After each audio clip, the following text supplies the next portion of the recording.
श्री राम श्री राम श्री राम. नमस्कार मित्रमंडळी, the current affairs या आमच्या युट्यूब चॅनलच्या पुढच्या भागात तुमचं मनापासून स्वागत आहे. आज आम्ही बोलत आहोत स्वरगंधर्व सुधीर फडके या चित्रपटाबद्दल. त्यांच्या अफाट कार्याला सादर नमस्कार करून आम्ही बोलायला सुरुवात करत आहोत. ज्येष्ठ गायक, संगीतकार, स्वातंत्र्य सेनानी सुधीरजी फडके यांच्यावर चित्रपट येतोय हे कळल्यापासून आम्ही खूप उत्सुक होतो. ट्रेलर बघितल्यावर तर आमची उत्सुकता अजून वाढली, म्हणून आम्ही अतिशय प्रेमाने आणि भक्तिभावाने चित्रपट बघायला गेलो. चित्रपटाची सुरुवात तर छान झाली, तर आम्ही आनंदून गेलो की अरे वा, काहीतरी खूप छान चांगलं बघायला मिळणार. पण काही क्षणातच फ्लॅशबॅक आणि सब फ्लॅशबॅक यांचा एक धडाका सुरू झाला आणि त्यात आम्ही हरवून गेलो. हो ना जितेंद्र? अगदी बरोबर आहे. कारण त्यांचं कार्य इतकं मोठं आहे आणि जेव्हा आपण स्वतःचा थोडाफार रिसर्च करतो विकिपीडियावर, गुगलवर, तर आपल्या लक्षात येतं की साधारणतः वयाच्या 17व्या-18व्या वर्षापासनं बाबूजी कार्यरत झाले आणि त्यांना दीर्घायुष्य लाभलं होतं. त्यामुळे 80+ मला वाटतं ते 83 वगैरे होते. तर इतका जो मोठा प्रचंड स्पॅन आहे त्यांच्या कार्याचा आणि आयुष्याचा, तर त्याची नीट मांडणी होणं खूप गरजेचं आहे. आणि ठीक आहे, आता काही लोकांना ही एक फॅशन म्हणून म्हणा किंवा एक त्यांना आवडतं एक ही डायरेक्शनची पद्धत म्हणून कधी कधी आपल्याला दिसतं की काही चित्रपटात कुठेतरी मध्ये सुरुवात होते आणि मग आपल्याला तो चित्रपट भूतकाळात घेऊन जातो आणि भूतकाळातली स्टोरी सांगतो. आणि चांगल्या रीतीने असेही काही चित्रपट बनवलेले आहेत. पण मुख्य मुद्दा असा आहे की तुम्ही 10-12 वेळा पुढे मागे नाही करू शकत.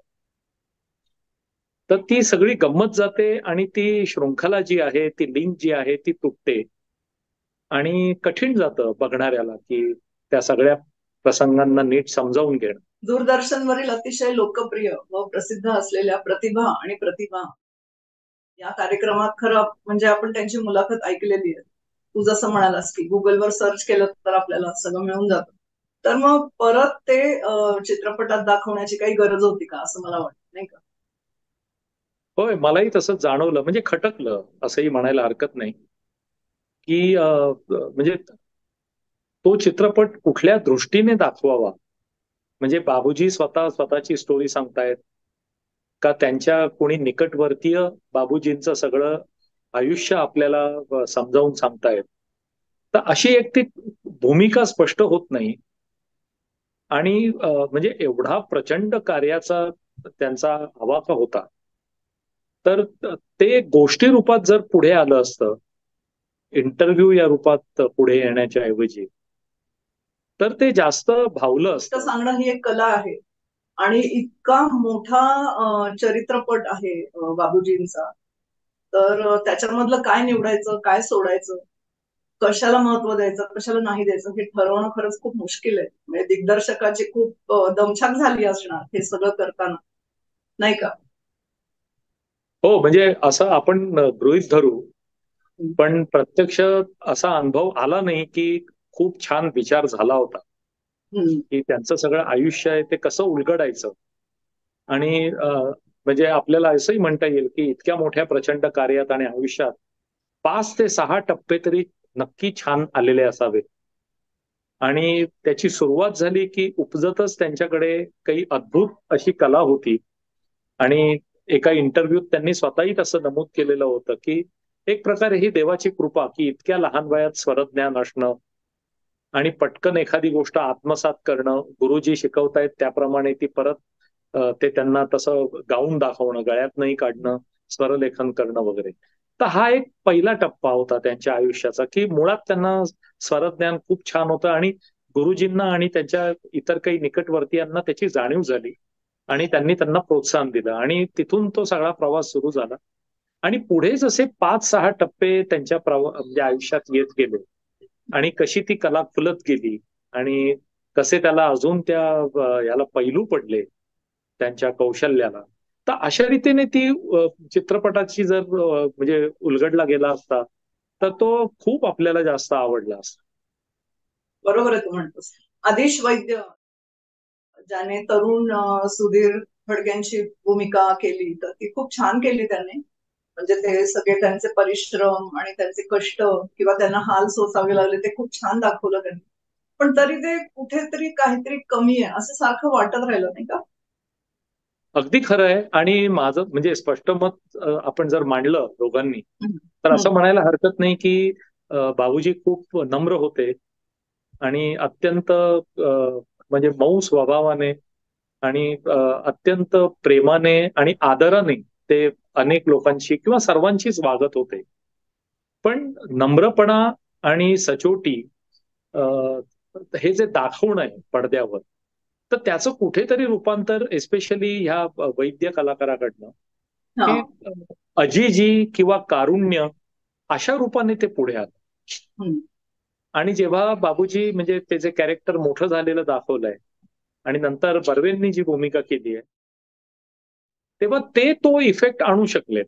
नम्रपणाचा आणि सचोटीचा.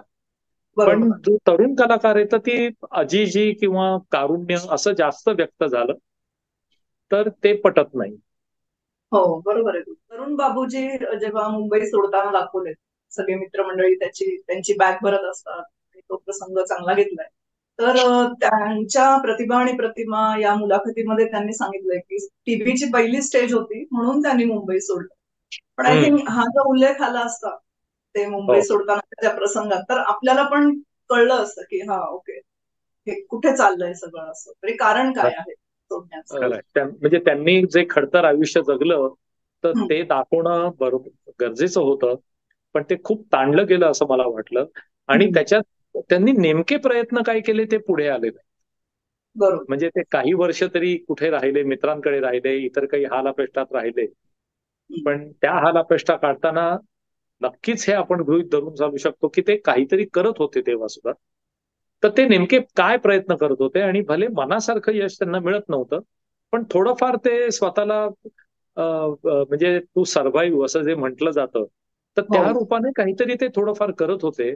तर ती मांडणी काही व्यवस्थित झालेली नाही. बरोबर. सुनील बर्वेंनी किती सुंदर भूमिका केली. अभिनय तर त्यांचा फार सुंदरच आहे. पण प्रभाकर जोगांची ज्यांनी भूमिका केली ना मला त्यांचं नाव माहिती नाही तर ते जास्ती वाटतात ना बाबूजींसारखे. पटकन हो, हे मला असं खरं आहे. जाणवलं. अगदी अगदी खरं आहे. बाबूजींच्या पत्नीची भूमिका जिने साकारली बाई फडकेंची तर ती मृण्मयी देशपांडे. तिचा वावर किती सहज आहे ना आणि असा तरतरीत चेहरा आहे तिचा आणि छान वाटतं तिला पडद्यावर बघताना नाही का? त्यांची संवादाची पद्धत, त्याच्यानंतर चेहऱ्यावरचे हावभाव, त्याच्यात जो एक सहजपणा पण आलेला आहे हम्म. आणि त्या कॅरेक्टरला अगदी जुळून असे ते सगळे डायलॉग आलेले आहेत. तर ही एक चांगली जमेची बाजू आहे. आशाताई भोसले, माणिकताई वर्मा किंवा यांचा सगळ्यांचा वावर तो बघायला खूप छान वाटतं म्हणजे ते त्या काळात घेऊन जातात आपल्याला. अगदी अगदी अगदी. आणि त्यांची पर्टिक्युलरली वेशभूषा हा. किंवा त्या काळी म्हणजे जे आपण इव्हन काही जुने चित्रपट बघितले तर हो. तेव्हा कशा त्या म्हणजे स्पेशली जर स्त्री कलाकार असतील तर हम्म. त्या समाजात वापरताना थोड्या संकोचपूर्ण किंवा असं हम्म. जे एक वागणं असायचं त्यांचं किंवा बरोबर. जास्त असं त्या म्हणजे थोडंसं जास्त रिस्पेक्टफुली समाजात बसणं, हम्म. उठणं. तर ते सगळं खूप छान रीतीने हो हो. चित्रित झालेलं आहे असं मला वाटतं.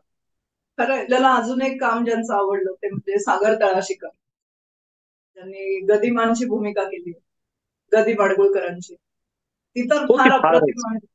हो. अतिशय, अतिशय. आणि ती म्हणजे मनाला भावते हो. आणि त्यांचे हावभाव त्याच्यानंतर एकंदरीत व्यक्तिमत्व जे उभं केलेलं आहे ते अगदी आपलंसं करणारं आहे. मला असं वाटतं की गदिमा आणि बाबूजी यांनी जे एकत्रित काम केलं तर त्याच्यावर एक नवीन चित्रपट सहज निघू शकेल असं मला वाटतं. हो, खरं आहे. कारण तो एक प्रचंड मोठा विषय आहे आणि तो खूपच महत्वाचा भाग आहे बाबूजींच्या कार्यातला आणि सांगीतिक कार्याचा असं आपण म्हणू शकू. जितेंद्र बाबूजींनी संगीतबद्ध केलेली आणि अजरामर झालेली गाणी त्यांनी चित्रपटात खूप ठिकाणी पेरली आहेत किंवा आहेत असं म्हणूया आपण. तर काही काही ठिकाणी ती छान वाटतात आणि अर्थात आपण रंगून जातो ती ऐकताना, पण काही काही ठिकाणी ते ओढून ताणून वापरलेत असं वाटतं ना. मला एक नेमकं उदाहरण असं सांगावंसं वाटतंय की हम्म. तरुण बाबूजी जेव्हा अंबाला हा. इथल्या एअरफोर्स स्टेशनला भेट द्यायला निघतात, हम्म. त्यांच्या काही मित्रांना भेटायला, हो. म्हणजेच ते उत्तरेकडे जात आहेत आणि हो. उत्साहाच्या वातावरणातही ते असतात, मित्रांना भेटायचं बरेच हो. दिवसांनी. तर अशा वेळी त्यांनी ते संथ वाहते कृष्णामाई, हो. म्हणजे त्याची दिशाही चुकली त्या नदीची, आणि तो जो हा. भाव आहे तो संथ वाहते हा पण काही विसंगत वाटतो त्या प्रसंगाशी. तर असं बरोबर. जाणवलं, म्हणजे 3-4 ठिकाणी तरी असं विशेषतः जाणवलं, म्हणजे खटकलंच ते. हम्म. ओढून ताणून ती गाणी घुसवलीत की काय असं वाटलं. खरं रियालिटी शोचा जो प्रसंग घेतलाय तो फार हास्यास्पद वाटतो नाही का. म्हणजे विसंगतीच वाटली. हम्म. त्याचं म्हणजे खरंच काही कळलं नाही, म्हणजे खूप न बोलता त्याच्याविषयी, पण ती विसंगत वाटलं ते.